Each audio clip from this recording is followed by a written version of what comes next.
नमस्कार दोस्तों, welcome to your favourite channel Bio Prep Education. मैं हूं आपका साथी, आपका बायोलॉजी मेंटोर। उम्मीद है आप सबकी नीट एग्जाम की तैयारी एकदम जोर शोर से चल रही होगी। आज हम बायोलॉजी के वो जरूरी साइंटिस्ट्स और उनकी डिस्कवरीज को कवर करेंगे जिनसे अक्सर डायरेक्ट क्वेश्चंस पूछ लिए जाते हैं। अपनी नोटबुक निकाल लीजिए और चलिए सीक्वेंस वाइज शुरू करते हैं।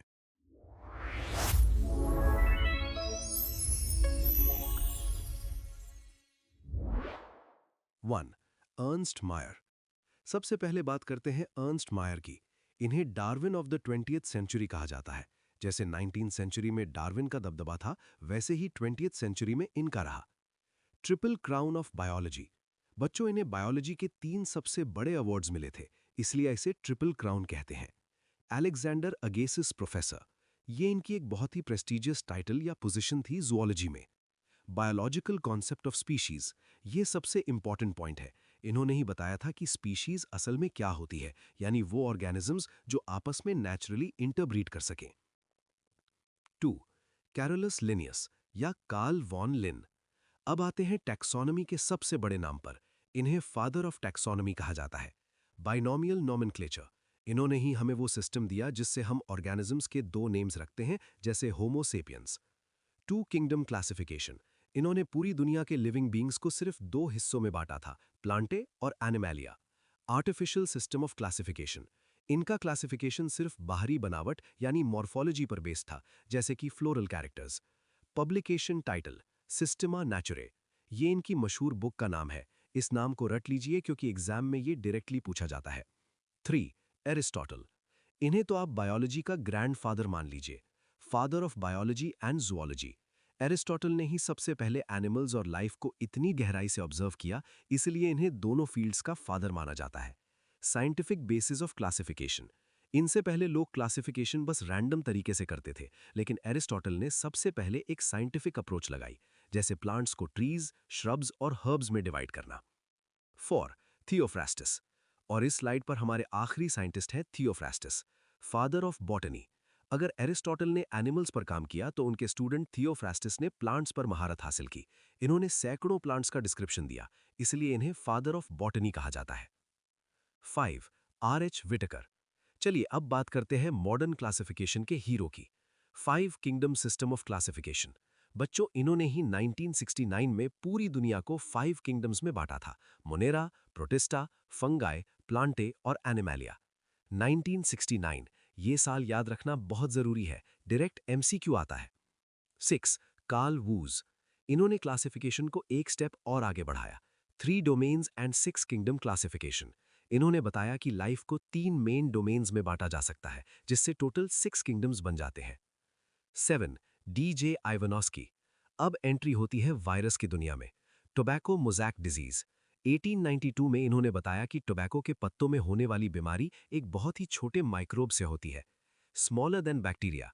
इन्होंने प्रूव किया कि ये माइक्रोब्स इतने छोटे हैं कि ये बैक्टीरिया प्रूफ फिल्टर्स से भी निकल जाते हैं। 8. M.W. बाइजरिंक, कॉन्टेजियम विवम फ्लूइडम, इन्होंने टोबैको प्लांट के रस को हेल्दी प्लांट्स पर डाला और देखा कि वो भी बीमार हो गए। इस इन्फेक्शियस फ्लूइड को इन्होंने कॉन्टेजियम विवम फ्लूइडम कहा। गेव द नेम वायरस, इन्होंने ही इन पैथोजेंस को वायरस नाम दिया। 9. W.M. Stanley, viruses could be crystallised. 1935 में स्टैनले ने दिखाया कि हम वायरसेस को क्रिस्टल्स की फॉर्म में स्टोर कर सकते हैं, लार्जली ऑफ प्रोटीन्स। इन्होंने ये भी डिस्कवर किया कि ये क्रिस्टल्स मेनली प्रोटीन से बने होते हैं। 10. T.O. Dinner, discovered viroids. 1971 में इन्होंने एक नया इन्फेक्शियस एजेंट ढूंढा जो वायरस से भी छोटा था और जिसमें सिर्फ आरएनए था, प्रोटीन कोट नहीं। इन्हें वायरॉइड्स कहा गया। 11. Bentham and Hooker, natural system of classification. इन्होंने फ्लावरिंग प्लांट्स को क्लासिफाई करने के लिए एक बहुत ही डिटेल्ड नेचुरल सिस्टम दिया जो प्लांट्स की नेचुरल अफिनिटीज और इंटरनल फीचर्स पर बेस्ड था। 12. Catherine Esau, curly top virus. इन्होंने बताया कि यह वायरस प्लांट्स में फ्लोएम टिश्यू के जरिए स्प्रेड होता है। The anatomy of seed plants, 1960 में इनकी ये बुक आई जिसे वेबस्टर्स ऑफ प्लांट बायोलॉजी कहा जाता है क्योंकि ये एक एनसाइक्लोपीडिया की तरह है। 13. G.N. Ramachandran, triple helical structure of collagen. इन्होंने 1954 में कोलेजन प्रोटीन का ट्रिपल हेलिकल स्ट्रक्चर डिस्कवर किया। रामचंद्रन प्लॉट, ये प्रोटीन के स्ट्रक्चर यानी कन्फर्मेशनल एनालिसिस को समझने का एक वर्ल्ड फेमस मेथड है जो इन्होंने ही दिया था। 14 Linus Pauling, alpha helix and beta sheet. इन्होंने प्रोटीन्स के सेकेंडरी स्ट्रक्चर्स अल्फा हीलिक्स और बीटा प्लीटेड शीट्स के मॉडल्स दिए। 15 Robert Hooke, discovered first cell. बच्चों 1665 में सबसे पहले सेल रॉबर्ट हुक नहीं देखा था, लेकिन याद रखिए वो एक डेड सेल यानी कॉर्क सेल था। अब हम सेल बायोलॉजी और मॉडर्न डिस्कवरीज की तरफ बढ़ते हैं। 16 एंटन वॉन ल्यूवेनहॉक। पिछले पॉइंट में हमने रॉबर्ट हुक को पढ़ा था, लेकिन उन्होंने डेड सेल देखा था। First saw and described a live cell. सबसे पहले जिंदा सेल को ऑब्जर्व करने का क्रेडिट ल्यूवेनहॉक को जाता है। उन्होंने अपने बनाए हुए माइक्रोस्कोप से बैक्टीरिया और प्रोटोजोआ को देखा था। 17 रॉबर्ट ब्राउन। सेल तो मिल गया, पर उसके अंदर का मास्टरमाइंड किसने ढूंढा? Discovered nucleus. 1831 में रॉबर्ट ब्राउन ने सेल के अंदर न्यूक्लियस की डिस्कवरी की थी। इसे याद रखने की ट्रिक है ब्राउन सीड जैसा न्यूक्लियस की खोज। 18 एमजे श्लाइडन एंड थियोडोर स्वान। इन दोनों ने मिलकर बायोलॉजी की एक बहुत बड़ी थियरी दी थी, सेल थियरी। 1838 में श्लाइडन, जो एक जर्मन बॉटनिस्ट थे, और 1839 में श्वान, जो एक ब्रिटिश जूलॉजिस्ट थे, ने बताया था कि सारे प्लांट्स और एनिमल्स सेल्स से बने होते हैं। श्वान्स यूनिक पॉइंट, श्वान ने ही सबसे पहले बताया था कि एनिमल सेल्स के बाहर एक पतली लेयर होती है, जिसे आज हम प्लाज्मा मेम्ब्रेन कहते हैं। 19 रुडोल्फ विर्चॉफ। सेल थ्योरी तो बन गई थी, पर यह नहीं पता था कि नए सेल्स आते कहां से हैं। ओमनिस सेल्यूला ई सेल्यूला। 1955 में विर्चॉफ ने यह फेमस लाइन कही थी। इसका सिंपल मतलब है नए सेल्स हमेशा पहले से मौजूद सेल्स से ही बनते हैं। New cells arise from pre existing cells. 20 Singer and Nicolson. Cell membrane का सबसे एक्यूरेट मॉडल इन्होंने ही दिया था, फ्लूइड मोज़ैक मॉडल। 1972 में इन्होंने बताया कि सेल मेम्ब्रेन एक समुद्र की तरह है, जिसमें प्रोटीन्स आइसबर्ग्स की तरह तैर रहे होते हैं। यह मॉडल आज भी सबसे ज्यादा माना जाता है। 21 कैमिलो गोल्गी। इनका नाम तो इनकी डिस्कवरी में ही छुपा है, फर्स्ट ऑब्जर्व्ड गोल्गी अपैरेटस।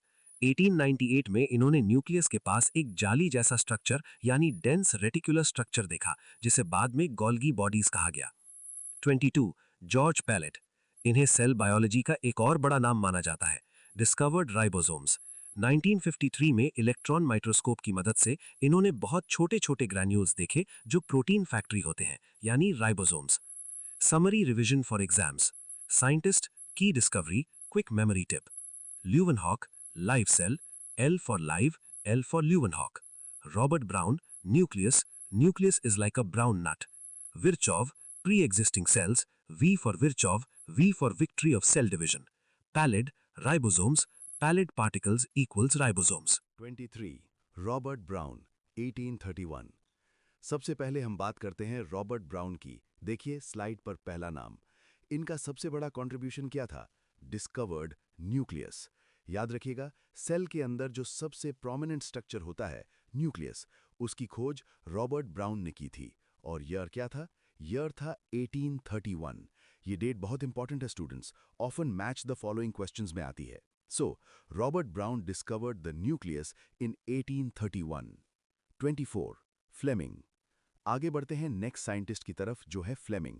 अब यहां ध्यान दीजिए, फ्लेमिंग ने एक स्पेसिफिक टर्म दिया था, स्लाइड पर लिखा है, coined the term chromatin.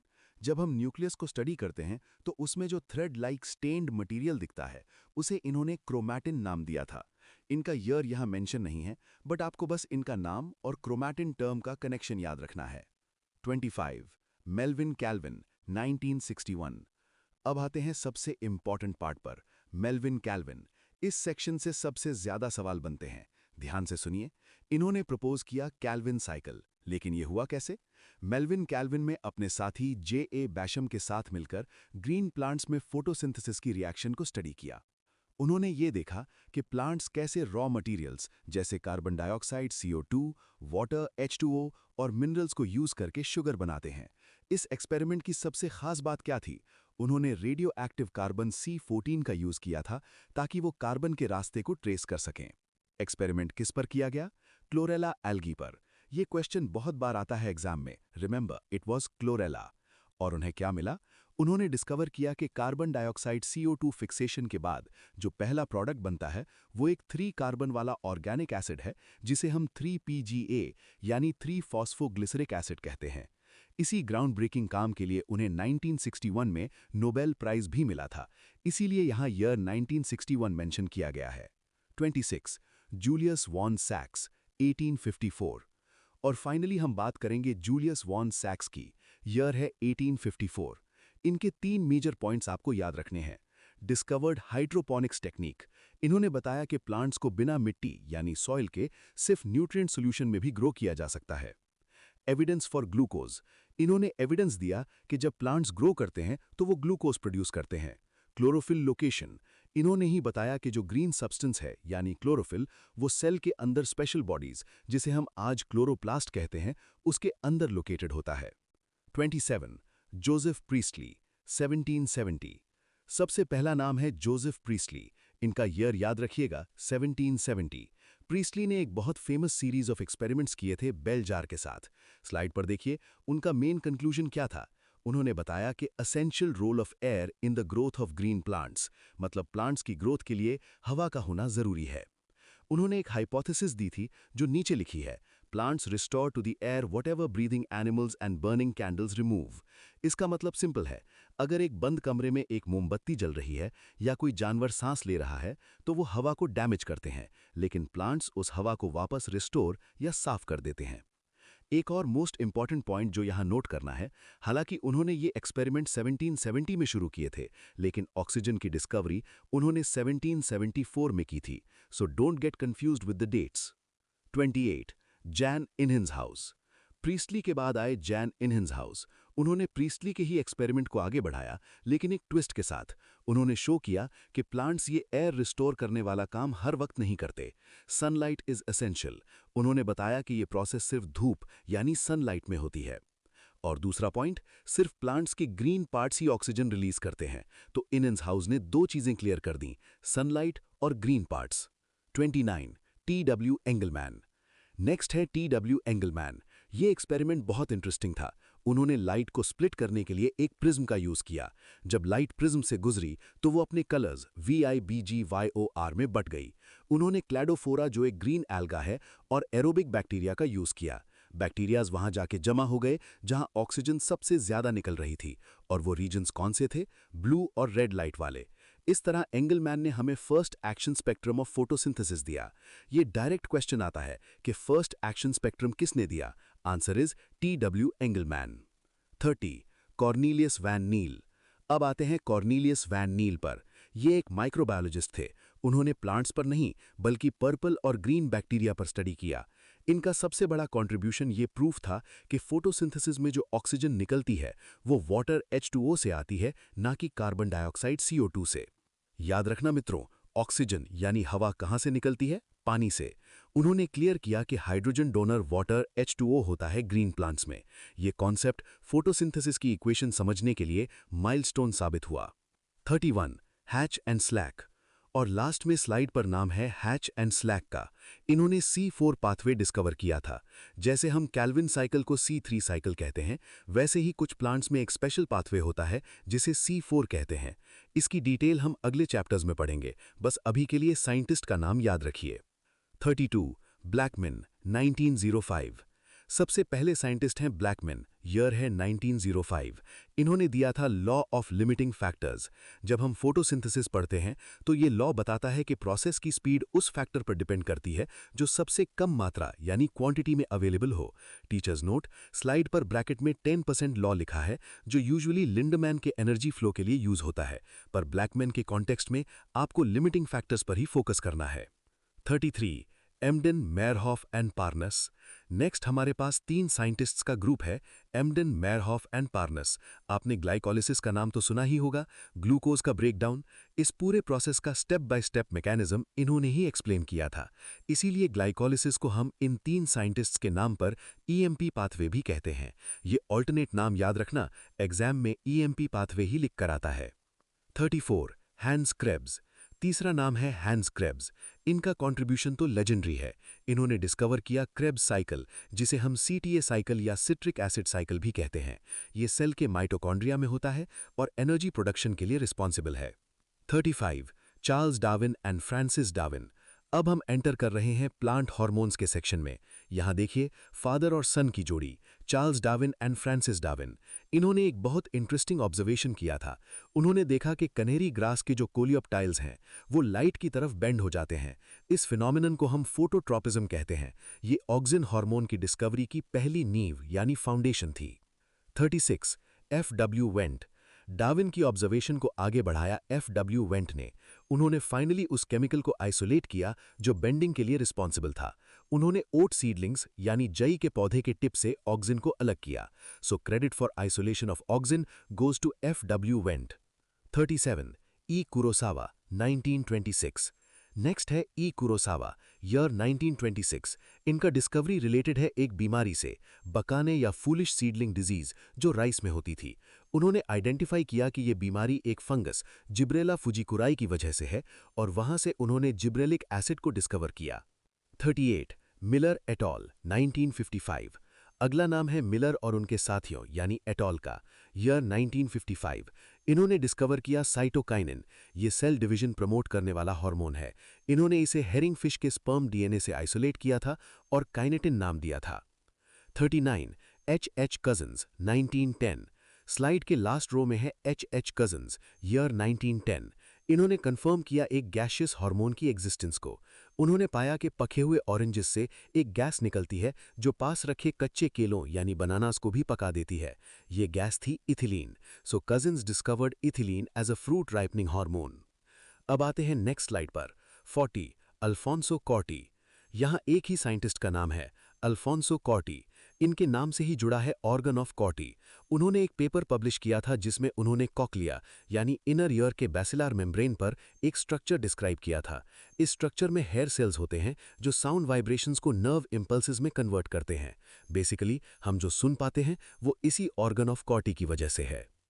41 Panchanan Maheshwari. सबसे पहले एक proud Indian scientist Panchanan Maheshwari. Slide देखिए, इनका काम था एम्ब्रियोलॉजी में। उन्होंने प्लांट एम्ब्रियोलॉजी के यूज को टैक्सोनॉमी यानी क्लासिफिकेशन में पॉपुलर किया। और सबसे बड़ी बात, 1964 में एनसीईआरटी की पहली बायोलॉजी टेक्स्ट बुक्स लाने में इनका बहुत बड़ा रोल था। So he is a father figure in Indian biology education. 42 Watson और Crick. Next the legends Watson और क्रिक। 1953 में इन्होंने डीएनए का डबल हेलिकल मॉडल प्रपोज किया। ये डिस्कवरी बीडीएनए के लिए थी, लेकिन याद रखना क्रिक ने 1954 में अपनी पीएचडी कंप्लीट की थी एक्स-रे डिफ्रैक्शन पर। इनका मॉडल बायोलॉजी की दुनिया का टर्निंग पॉइंट था। 43 ग्रेगर मेंडल 1856 टू 1863। और अब the father of genetics Gregor Mendel. इन्होंने अपने एक्सपेरिमेंट्स गार्डन पीस यानी पीसम सटाइवम पर किए। उन्होंने दिए laws of inheritance. Important point note करें, इनका काम 1865 में पब्लिश हुआ था एक जर्नल में जिसका नाम था नेचर फॉर शेंडर वरियान। एग्जाम्स में अक्सर इनके एक्सपेरिमेंट्स का ड्यूरेशन पूछा जाता है। 1856 टू 1863, 7 साल। 44 विलियम बेटसन। मेंडल के बाद जेनेटिक्स को मॉडर्न रूप दिया विलियम बेटसन ने। इन्हें फादर ऑफ मॉडर्न जेनेटिक्स कहा जाता है। सबसे इंपॉर्टेंट, जेनेटिक्स टर्म और एलील्स टर्म इन्होंने ही कॉइन किया था। अगर एग्जाम में आए who coined the term genetics, answer is Bateson. Reginald C Punnett 1906। Next है रेजिनाल्ड सी पुनेट। जो हम जेनेटिक्स के प्रॉब्लम सॉल्व करते वक्त स्क्वायर्स बनाते हैं ना, वो पुनेट स्क्वायर इन्होंने ही डेवलप किया था। He was a British geneticist. De Vries, Correns और चर्मैक। मेंडल का काम बहुत सालों तक छुपा रहा। फिर 3 साइंटिस्ट्स डी व्रीज, कॉरिन्स और चर्मैक ने अलग अलग काम करते हुए मेंडल के रिजल्ट्स को रीडिस्कवर किया। ये टर्निंग पॉइंट था जेनेटिक्स के लिए। Sutton and Boveri 1902। अब आते हैं सटन और बोवेरी पर, ईयर 1902। इन्होंने नोटिस किया कि क्रोमोसोम्स का बिहेवियर बिल्कुल जीन्स जैसा होता है और इस बेसिस पर इन्होंने दिया क्रोमोसोमल थ्योरी ऑफ इनहेरिटेंस, यानी जीन्स क्रोमोसोम्स पर लोकेट करते हैं। Thomas Morgan. थ्योरी तो सटन और बोवेरी ने दी, लेकिन उसे एक्सपेरिमेंटली प्रूव किया टॉमस हंट मॉर्गन ने। इसलिए इन्हें फादर ऑफ एक्सपेरिमेंटल जेनेटिक्स कहते हैं। इन्होंने ड्रोसोफिला यानी फ्रूट फ्लाई पर काम किया और कॉन्सेप्ट्स दिए जैसे लिंकेज, क्रॉसिंग ओवर और क्रिस क्रॉस इनहेरिटेंस। इनकी फेमस बुक का नाम याद रखना, the theory of the gene, 1926, ए गैरॉड। अब थोड़ा ह्यूमन जेनेटिक्स की तरफ चलते हैं विद ए गैरॉड। इन्हें फादर ऑफ ह्यूमन जेनेटिक्स कहते हैं। क्यों? क्योंकि इन्होंने पहला मेटाबॉलिक जेनेटिक डिसऑर्डर डिस्कवर किया था, एल्केप्टोनूरिया, जिसे ब्लैक यूरिन डिजीज भी कहते हैं। Johansson and Correns. जोहानसन, इन्होंने जीन टर्म दिया। याद रखिए, मेंडल ने इसे फैक्टर कहा था, जोहानसन ने जीन कहा। कार्ल कॉरेंस, इन्होंने साइटोप्लाज्मिक इनहेरिटेंस डिस्कवर किया, जो न्यूक्लियस के बाहर के जीन से होता है। Alfred स्टर्विटेंट and हेंकिंग। स्टर्विटेंट, ये मॉर्गन के स्टूडेंट थे। इन्होंने ड्रोसोफिला का जेनेटिक मैप क्रिएट किया। हेंकिंग, 1991, इन्होंने इंसेक्ट्स में एक स्पेसिफिक स्ट्रक्चर देखा और उसे नाम दिया एक्स बॉडी, जो बाद में एक्स क्रोमोसोम बना। फ्रेडरिक मीस्चर, 1869, इन्होंने न्यूक्लियस में एक एसिडिक सब्सटेंस ढूंढा और उसे न्यूक्लीन कहा। यही बाद में डीएनए बना। डीएनए स्ट्रक्चर के लिए इनका रूल गोल्डन रूल है, A+G=T+C, या फिर purines equals pyrimidines. Francis Crick and central dogma. Francis Crick ने सेंट्रल डॉगमा ऑफ बायोलॉजी दिया, डीएनए से आरएनए और आरएनए से प्रोटीन बनना। ग्रिफिथ, 1928, इन्होंने ट्रांसफॉर्मेशन प्रिंसिपल दिया। एवरी मैक्लियोड मेकार्टी, 1933-44, इन्होंने पहली बार प्रूव किया कि वो ट्रांसफॉर्मिंग केमिकल डीएनए है, प्रोटीन नहीं। हर्शी एंड चेज, 1952, इनका एक्सपेरिमेंट फाइनल प्रूफ था, अनइक्विवोकल प्रूफ कि डीएनए ही जेनेटिक मटेरियल है। Meselson and stall, 1958, DNA replicate कैसे करता है, सेमी कंजर्वेटिव तरीके से। ये प्रूव किया मेसेल्सन और स्टाल ने, ई कोलाई और हेवी नाइट्रोजन यूज करके। जॉर्ज गैमो, इन्होंने आर्ग्यू किया कि जेनेटिक कोड 3 न्यूक्लियोटाइड्स यानी ट्रिपलेट का बना होना चाहिए। हरगोबिंद खुराना, इन्होंने आर्टिफिशियल आरएनए बनाकर जेनेटिक कोड को डिसाइफर करने में हेल्प की। मार्शल निरनबर्ग, इन्होंने सेल फ्री सिस्टम डेवलप किया प्रोटीन सिंथेसिस के लिए। जेकब एंड मोनॉड, इन्होंने जीन रेगुलेशन समझाया लैक ओपेरॉन मॉडल के through. Alec Jeffreys, DNA testing आज हर जगह यूज होती है। डीएनए फिंगरप्रिंटिंग टेक्निक इन्होंने ही डेवलप की थी। लुई पास्चर, इन्होंने स्पॉन्टेनियस जनरेशन की थ्योरी को गलत यानी डिसअप्रूव किया। लाइफ अपने आप पैदा नहीं होती। ओपैरिन हैल्डेन, लाइफ आई कहां से? ओपैरिन और हैल्डेन ने कहा life non living organic molecule से आई है। एस.एल. मिलर, इस थ्योरी को लैब में प्रूव किया एस.एल. मिलर ने 1953 में, वही famous spark discharge experiment. Charles Darwin, the legend, इन्होंने नेचुरल सिलेक्शन और ब्रांचिंग डिसेंट का कॉन्सेप्ट दिया। गैलापेगोस आइलैंड्स पर इनका काम था। एल्फ्रेड वॉलेस, इन्होंने भी मले आर्किपेलेगो में काम करके डार्विन जैसे सेम कंक्लूजन्स निकाले। लमार्क, इनकी थ्योरी थी use and disuse of organs. Giraffe की नेक का एग्जाम्पल याद है ना, वो इन्हीं का था। थॉमस मैल्थस, इनका पॉपुलेशन स्टडी पर काम था जिसने डार्विन को इंस्पायर किया। ह्यूगो डी व्रीज, इन्होंने कहा एवोल्यूशन म्यूटेशन यानी सैल्टेशन से होता है, जो सिंगल स्टेप में बड़ा चेंज लाता है। हार्डी वेनबर्ग, इनका प्रिंसिपल कहता है कि अगर कोई डिस्टर्बेंस ना हो तो पॉपुलेशन में जीन फ्रीक्वेंसी कांस्टेंट रहती है। M S. Swaminathan, 1953, father of green revolution in India, हमारे देश में अनाज की कमी दूर करने वाले यही हैं। विलियम हार्वी, इन्होंने ब्लड सर्कुलेशन डिस्कवर किया और ब्लैक बाइल वाली पुरानी थ्योरी को गलत प्रूव किया। Mary Mallon, last but interesting, इसे हम टाइफॉइड मैरी भी कहते हैं। शी वॉज अ कुक जो टाइफॉइड की कैरियर थी और इन्फेक्शन स्प्रेड करती थी। नॉर्मन ई बोरलॉग, ये वर्ल्ड लेवल पर ग्रीन रेवोल्यूशन लाए और सेमी ड्वार्फ व्हीट डेवलप किया। अलेक्जेंडर फ्लेमिंग, सबसे पहले हैं अलेक्जेंडर फ्लेमिंग, इन्होंने वर्ल्ड की पहली एंटीबायोटिक पेनिसिलिन डेवलप की थी। ये डिस्कवरी गलती से यानी सेरेंडिपिटी से हुई थी जब वो स्टैफिलोकोकस बैक्टीरिया पर काम कर रहे थे।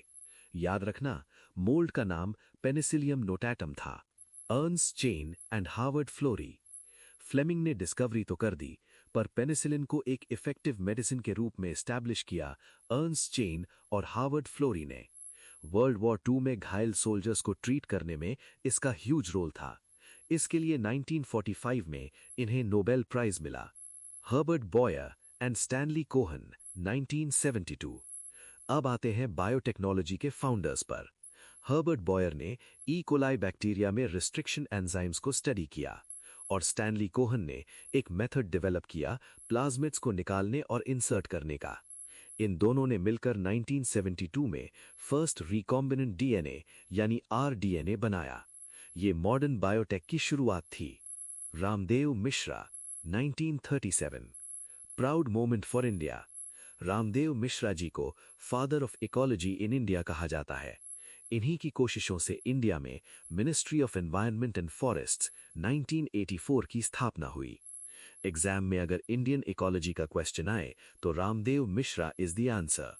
कॉर्नेल। इन्होंने स्कॉटलैंड के रॉकी सी कोस्ट पर बार्निकल्स यानी बैलेनस और चिथैलमस पर फील्ड एक्सपेरिमेंट्स किए। गाउस। इन्होंने दिया कॉम्पिटिटिव एक्सक्लूजन प्रिंसिपल। इसका मतलब है दो स्पीशीज जो सेम रिसोर्स के लिए कंपीट कर रही हैं वो लंबे समय तक साथ नहीं रह सकती। Robert Costanza and colleagues. Nature हमें फ्री में ऑक्सीजन और सर्विसेज देती है, पर रॉबर्ट कोस्टेंजा ने उन सर्विसेज पर प्राइस टैग लगाया। उन्होंने कैलकुलेट किया कि इकोसिस्टम सर्विसेज की वैल्यू ट्रिलियंस ऑफ डॉलर्स में है। Edward Wilson. बायोडाइवर्सिटी टर्म को पॉपुलर करने वाले थे एडवर्ड विल्सन। इन्हें फादर ऑफ बायोडाइवर्सिटी भी कहा जाता है। ही was a socio biologist. Robert may. Slide पर हर्बर्ट मे लिखा है, पर स्टूडेंट्स प्लीज करेक्ट कर लीजिए। सही नाम रॉबर्ट मे है। इन्होंने एस्टिमेट दिया था कि अर्थ पर टोटल 7 मिलियन स्पीशीज हैं। ये डेटा एनसीईआरटी में स्पेसिफिकली मेंशन किया गया है। Alexander von Humboldt. South American jungles में घूमते हुए अलेक्जेंडर वॉन हम्बोल्ट ने स्पीशीज एरिया रिलेशनशिप दिया। उन्होंने बताया कि जैसे जैसे एरिया बढ़ता है स्पीशीज रिचनेस बढ़ती है, पर एक लिमिट तक। David Tilman. इन्होंने आउटडोर प्लॉट्स पर एक्सपेरिमेंट करके बताया कि ज्यादा स्पीशीज मतलब less year to year variation in biomass. Paul Ehrlich. इन्होंने रिविट पॉपर हाइपोथेसिस दी।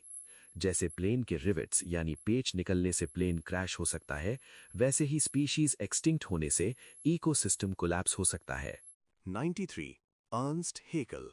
इकोलॉजी टर्म सबसे पहले अर्न्स्ट हेकल ने यूज किया था, इसलिए इन्हें फादर ऑफ इकोलॉजी कहते हैं। इन्होंने एवोल्यूशन के लिए एम्ब्रियोलॉजिकल सपोर्ट भी दिया था। 94 कार्ल अर्न्स्ट वॉन बेयर। अभी हमने हेकल की बात की, लेकिन कार्ल अर्न्स्ट वॉन बेयर ने हेकल की थ्योरी को डिस्प्रूव किया। उन्होंने कहा कि एम्ब्रियोज कभी भी दूसरे जानवरों की अडल्ट स्टेजेस से नहीं गुजरते। Note this distinct difference. 95 Langdon down. इनके नाम पर है डाउन सिंड्रोम, जो 21st क्रोमोसोम की ट्राइसोमी से होता है। 96 ईलाई लिली। ये कोई साइंटिस्ट नहीं बल्कि एक अमेरिकन कंपनी है। 1983 में इन्होंने पहली बार ह्यूमन इंसुलिन ह्यूमिलिन बनाया था डीएनए टेक्नोलॉजी यूज करके। 97 पुरकिंजे। इन्होंने सेल के लिविंग फ्लूइड को प्रोटोप्लाज्म नाम दिया। 98 कार्ल कॉरेंस। इन्होंने इनकम्प्लीट डोमिनेंस शो की मिराबिलिस जलापा 4 o'clock प्लांट में। यहां मेंडल का लॉ फॉलो नहीं होता। 99 कार्ल लैंडस्टाइनर। हमारा ब्लड ग्रुप ए बी या ओ क्यों होता है, ये बताया था कार्ल लैंडस्टाइनर ने। He discovered blood grouping. 100 Alfred Sturtevant. ये नाम पहले भी आया था, एल्फ्रेड स्टर्टवेंट। इन्होंने जीन्स के बीच की डिस्टेंस मैप की और जेनेटिक मैप्स बनाए बेस्ड ऑन रिकॉम्बिनेंट फ्रीक्वेंसी। आज हम जो ह्यूमन जीनोम प्रोजेक्ट देखते हैं उसकी शुरुआत यहीं से हुई। जोहानसन। जो टर्म्स हम रोज यूज करते हैं, जीन, जीनोटाइप और फिनोटाइप, वो इन्होंने कॉइन किए थे। आल्टमैन। इन्होंने न्यूक्लिन का केमिकल नेचर स्टडी किया। Wilkins and Franklin. इनका एक्सरे डिफ्रैक्शन डेटा ही वो चाबी थी जिससे वॉटसन और क्रिक ने डीएनए का मॉडल बनाया। दोस्तों, ये पूरी सीरीज आपके एनसीईआरटी के हर चैप्टर से उठाए गए डायमंड्स हैं। इन्हें याद रखने का बेस्ट तरीका है एक्टिव रिकॉल। एक तरफ साइंटिस्ट का नाम लिखो और दूसरी तरफ उनका काम छुपा दो, या यहाँ से स्क्रीनशॉट लेकर के फोटोकॉपी करा लो और उसको अपनी स्टडी टेबल के ऊपर दीवार में चिपका लो। फिर खुद से पूछो कि इन्होंने क्या किया था। अगर आपको 80% भी याद आ रहा है तो समझो आपकी नीट रैंक पक्की है।